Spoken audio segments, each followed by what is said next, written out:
नमस्कार मंडळी, चला तर आज आपण बनवू श्रावणी घेवड्याची भाजी.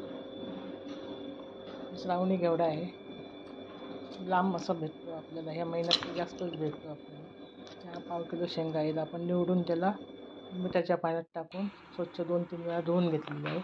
ते ओपन करून शेंगा ओपन करून निवडायच्या, म्हणजे त्याच्या डाळी वगैरे असले तर बारीक कापून नाही घ्यायचे, आपल्या हाताने निवडायचे. तर कढई ठेवली, तेल टाकलेलं आहे, जिरी मोहरी फोडणीला टाकलेलं आहे, लसूण टाकली ठेचून आणि वरून कांदा टाकलेला आहे, बारीक टाकलेला. त्याच्यानंतर आपल्याला एक टमाटे टाकायचे, छान परतून घ्यायचे आपल्याला ही भाजी. परतून झालं की आपण त्याच्यात टमाटे टाकायचे. कांदा भाजला टमाटे चांगला मऊ होईपर्यंत परतून घ्यायचं. तेल पण कमी लागते, मसाले पण थोडेच टाकायचे, आपल्याला जास्त नाही टाकायचे. आपण मसाले टाकणार आहे, चवीपुरतं मीठ, हळद, गरम मसाला, लाल तिखट आणि थोडासा कांदा लसूण मसाला घेतलेला आहे. जास्त न लागणार, गरम मसाला असला की कांदा लसूण मसाला नसला तरी चालतो. थोडासा आपण त्याला परतून घेऊन तेल सुटेपर्यंत परतलं आहे. आता निवडलेल्या शेंगा टाकल्या, चांगलं परतून घ्यायचं.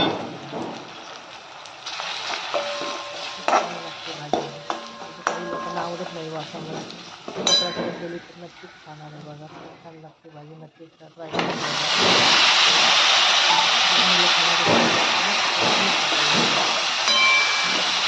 गरम पाणी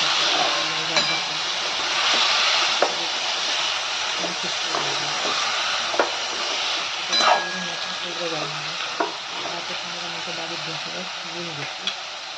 आपल्याला चांगली परतून घेऊन घ्यायचं. ओलं खोबरं टाकणार, हे ऑप्शनल आहे.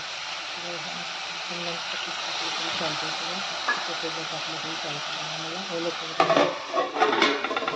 खोबरं टाकून छान परतून घेऊन आपल्याला 1 मिनिट 2 मिनिटभर आपल्याला झाकून ठेवून द्यायचं.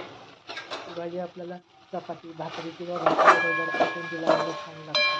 लपटपीत अशी करायची, टिफिनला पण लागते. अशा प्रकारे केली ना तर सगळेजण खाणार. घेवड्याची भाजी तयार आहे.